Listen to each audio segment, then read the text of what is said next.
नमस्कार दोस्तों, स्वागत है आपका मेरे यूट्यूब चैनल मेरी जान स्टेनो में। आज मैं आपको 140 शब्द प्रति मिनट की स्पीड से डिक्टेशन दूंगा। यह डिक्टेशन आपको 2 से 3 बार लिखना है, यदि नहीं बने तो, और इसको अनुवाद भी ज़रूर करना है। बहुत ही अच्छा डिक्टेशन है। लोकसभा रिपोर्टर के लिए बिल्कुल ऐसा ही हूबहू डिक्टेशन आएंगे, इसलिए आप इसकी लगातार प्रैक्टिस करते रहें। जल्दी डिक्टेशन शुरू होगी 5 सेकंड बाद। Ready, start. अध्यक्ष महोदय, मैं आपकी आज्ञा से अपना बिल सदन के सामने विचार के लिए रखना चाहता हूँ। मैंने इस बिल में एक बात कही है कि जो विदेशी धन गलत तरीके से हमारे देश में आता है उसके ऊपर कोई कड़ी निगरानी होनी चाहिए। मैंने इस बिल में यह भी कहा है कि कोई भी पार्टी, कोई भी संस्था, कोई भी आदमी अगर विदेशों से धन लेता है तो उसकी सूचना तुरंत सरकार को दी जानी चाहिए। उस आदमी या उस संस्था के लिए यह भी अनिवार्य हो कि उस राशि का पूरी तरह से लेखा जोखा रखे और 1 वर्ष के बाद उस राशि के खर्च का पूरा लेखा जोखा सरकार के पास भेजे, ताकि सरकार को मालूम हो सके कि कितना धन विदेशों से आया तथा वह किस प्रकार खर्च हुआ। इस सदन में इस संबंध में अनेक बार बहस हो चुकी है। स्वयं गृह मंत्री जी ने यहाँ कहा था कि वह इसके संबंध में एक बिल सदन में लाएंगे, लेकिन मुझे बड़े दुख के साथ कहना पड़ता है कि 2.5 वर्ष बीत जाने के बाद भी आज तक वह बिल सदन में नहीं आया। आज अगर कोई यह कहे कि मैंने यह पैसा अमेरिका से लिया है या चीन से लिया है या अन्य देश से लिया है, तो उसके ऊपर आज कोई भी मुकदमा नहीं चल सकता। आज हमारे देश में कोई ऐसा कानून नहीं है जो इस चीज़ पर प्रतिबंध लगा सकता हो। आज 3 बड़े बड़े देश हैं जहां से हमारे देश में पैसा आता है। कुछ पैसा अमेरिका से आता है, कुछ चीन से आता है और कुछ पाकिस्तान से आता है और छुटपुट अन्य देशों से। इस प्रकार का धन हमारे देश में कितना फैला है, अगर इसकी ओर आप ध्यान देंगे तो एक चिंताजनक स्थिति आपके सामने आकर खड़ी हो जाएगी। अगर इसी तरह से चलता रहा तो हो सकता है कि एक दिन हमारे देश की सुरक्षा, प्रजातंत्र की सुरक्षा खतरे में पड़ जाएगी। विदेशी सेना हमारे देश पर आक्रमण ना कर सके, इस बात की चिंता तो हमारी सरकार करती है, लेकिन विदेशी धन की कोई चिंता यह सरकार नहीं कर रही है। आज चाहे राजनीतिक क्षेत्र हो, सामाजिक क्षेत्र हो, शिक्षा का क्षेत्र हो, चारों तरफ विदेशी धन के जरिए बाहर के लोग हमारा गला घोटने के लिए तैयार बैठे हैं।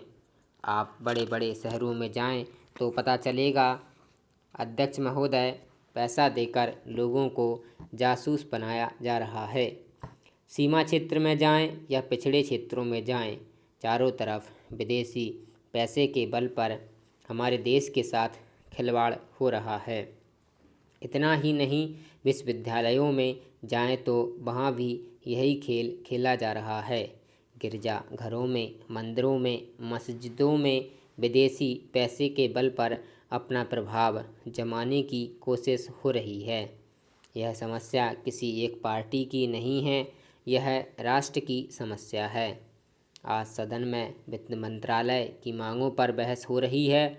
सरकार के हर विभाग का वित्त मंत्री से संबंध होता है।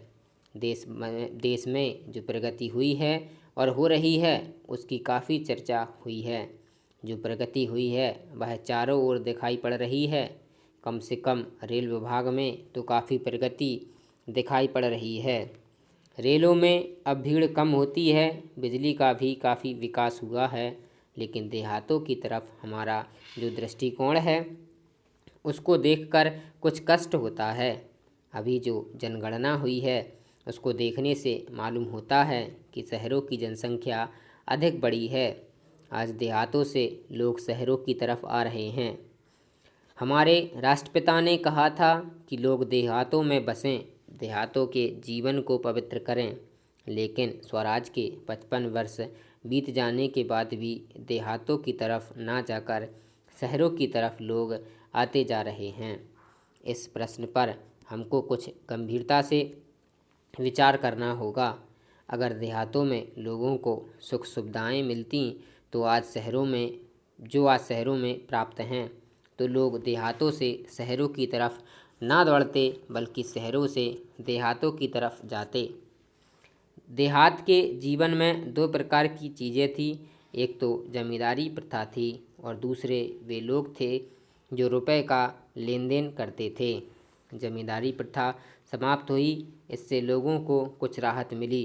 जहाँ तक रुपए के लेन देन का प्रश्न है, पहले 25% तक का ब्याज लिया जाता था, उसमें अब कुछ कमी अवश्य है, लेकिन कहीं कहीं तो अभी भी उतना ही ब्याज लिया जाता है, जिससे कर्जा लेने वाला उनके चंगुल से नहीं निकल पाता। सरकार भी अब उचित दर पर कर्जा देने लगी है। इस वजह से कहीं कहीं पर साहूकारों के ब्याज की दर में कमी आई है। सभापति महोदय, जिस भावना से मैंने यह बिल पेश किया है, उसके महत्व को सरकारी और विरोधी पक्ष दोनों ने एक मत से अनुभव किया है कि देश में बेकारी की समस्या एक भयंकर रूप धारण कर रही है और इसके कारण हमारे देश का विकास, चाहे वह सामाजिक हो, आर्थिक हो या सांस्कृतिक हो, रुका हुआ है। पिछले 55 वर्षों से इसी परिस्थिति का निर्माण होते हुए हम देख रहे हैं। मंत्री महोदय ने यहाँ पर अभी कहा कि राष्ट्रपति इस काम को नहीं कर सकते हैं क्योंकि यह उनके अधिकार के बाहर है। आप जब भी यह देखते हैं कि किसी राज्य में वहाँ की व्यवस्था, वहाँ का विकास ठीक नहीं हो रहा है, तो उस राज्य में राष्ट्रपति का शासन लागू कर देते हैं। जब किसी राज्य में अराजकता फैल रही हो, विकास का काम समाप्त हो गया हो और वहाँ के नेता जिम्मेदारी से काम ना करते हों, तो वहाँ पर राज्यपाल का शासन लागू कर दिया जाता है। ऐसे अनेक उदाहरण हमारे देश में मौजूद हैं। इसी प्रकार हमारे राष्ट्रपति सबसे ऊंचे अधिकारी हैं और अगर देश में इस तरह की स्थिति काफ़ी समय तक चलती रही तो राष्ट्रपति को आपातकालीन स्थिति में इस देश की सुरक्षा के लिए, इस देश की प्रगति के लिए सारी जिम्मेदारी अपने हाथ में लेने का अधिकार है। हमारे भाइयों ने बहुत से उदाहरण दिए कि राज्यों में संयुक्त सरकारें नहीं चलें, लेकिन उसके पीछे राजनीतिक मामले थे।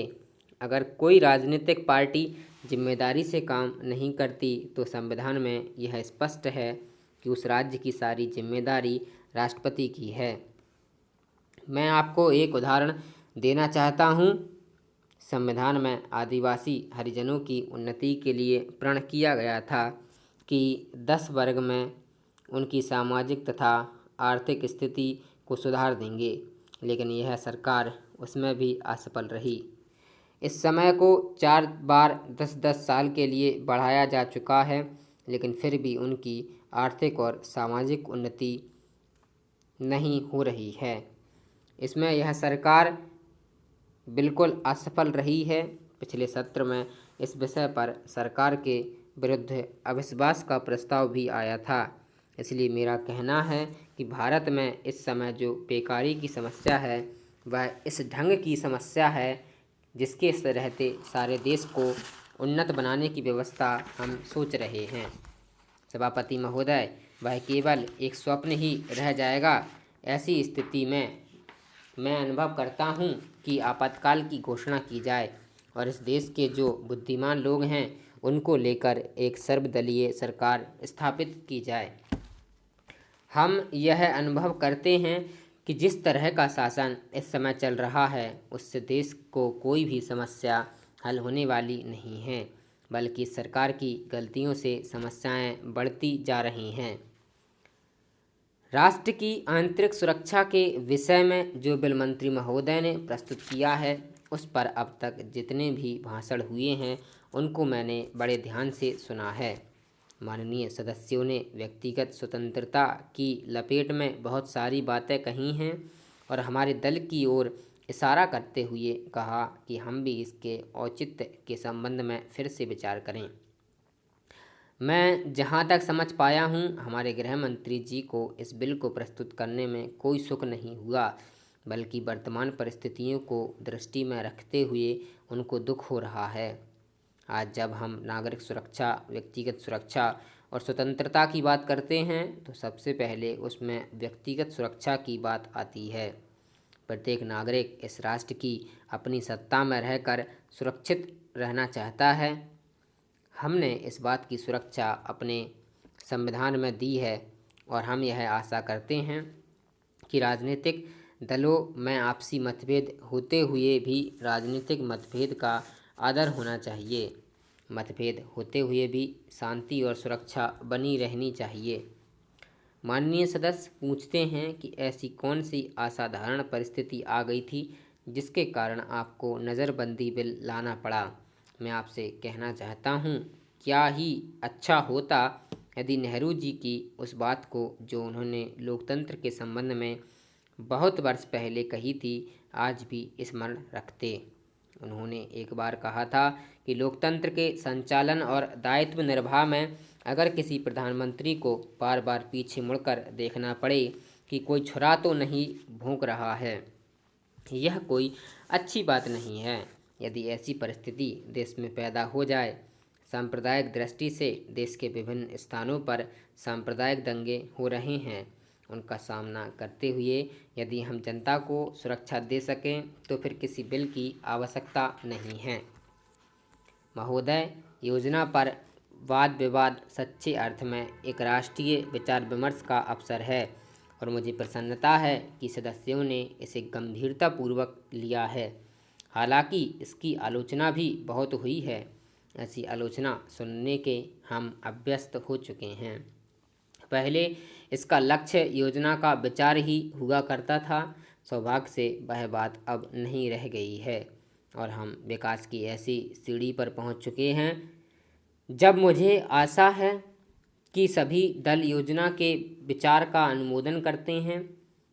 कुछ ने योजना के कुछ अंशों का अनुमोदन किया है और अपनी आलोचना अनेक कार्यक्रम को लागू करने के तरीके के लिए सुरक्षित रखी है। कई सदस्य ऐसे हैं जो योजना के हमारे ढंग को बिल्कुल पसंद नहीं करते। अब यह स्पष्ट है कि हम में से प्रत्येक व्यक्ति के रूप में ही नहीं बल्कि दल के प्रतिनिधि के रूप में कुछ विचारों के पक्ष में हैं और कार्य संचालन के किन्हीं विशेष तरीकों को पसंद करता है। हमने पर्याप्त विचार विमर्श और सोचने समझने के बाद यह निश्चय किया है कि हमें किस प्रकार का योजना आयोग बनाना चाहिए और आयोग को किस ढंग से काम करना चाहिए। योजना आयोग में निर्दलीय, स्वतंत्र विचारों वाले और गैर राजनीतिक विशेषज्ञ होते हैं, लेकिन वे पूरी तरह से योजना के लिए जिम्मेदार नहीं होते। योजना का निर्माण प्रत्येक राज्य के विभिन्न स्तरों के लोगों के साथ अनेक विचार विनिमयों के आधार पर होता है और अंततः उसे अंतिम रूप देने के लिए राष्ट्रीय विकास परिषद में प्रस्तुत किया जाता है, जिसके अंतर्गत सभी मुख्यमंत्री होते हैं, जिनमें अनेक अन्य दलों के होते हैं। वे मिल बैठकर अपने विचार व्यक्त करते हैं। यह ठीक है कि इन बैठकों में मतभेद भी होता है, जो सामान्यतः योजना के तरीकों को लेकर नहीं बल्कि अधिकांशतः इस पर होता है कि किस राज्य को कितना पैसा मिलना चाहिए। हम जानते हैं कि हमारा कोई भी ऐसा कार्यक्रम नहीं है जो हमारी पूरी जनसंख्या की आवश्यकता के लिए पर्याप्त हों। सभी समय उपलब्ध साधनों और जनता की आवश्यकता के बीच सामंजस्य के लिए प्रयास करना होता है। यह सोचना होता है कि क्या किया जाना चाहिए अथवा एक दूसरे क्षेत्र के लिए क्या किया जाना चाहिए। कुल मिलाकर यह योजना अगले 4 वर्षों के लिए प्रगति का घोषणा पत्र है। हमें कुछ अनुमान है। समाप्त। दोस्तों, यह डिक्टेशन मैंने बहुत ही अच्छे तरीके से रिकॉर्ड की है और आपको दे रहा हूँ। करेक्ट 140 की स्पीड है ये। आपको बिल्कुल नहीं लगेगा लिखने में कि 140 की है, लेकिन मैंने इसमें डैश भी लगाए हैं। आप चाहें तो इसके देख सकते हैं इसमें कि 70 140 70 140 के डैश लगे हैं, तो आप इन शब्दों को गिन भी सकते हैं। ये 140 की स्पीड है और आपके लिए बहुत ही है। ये 12-13 मिनट की डिक्टेशन रिकॉर्ड की गई है। आपको 10 मिनट के एग्ज़ाम के लिए कम से कम इतनी मिनट की डिक्टेशन तो ज़रूर लिखना आवश्यक है। इसलिए मेरा अनुरोध है आप सभी से कि ज़रूर लिखें, और यदि अच्छा लगा हो तो कमेंट ज़रूर करें कमेंट बॉक्स में प्लीज़। धन्यवाद।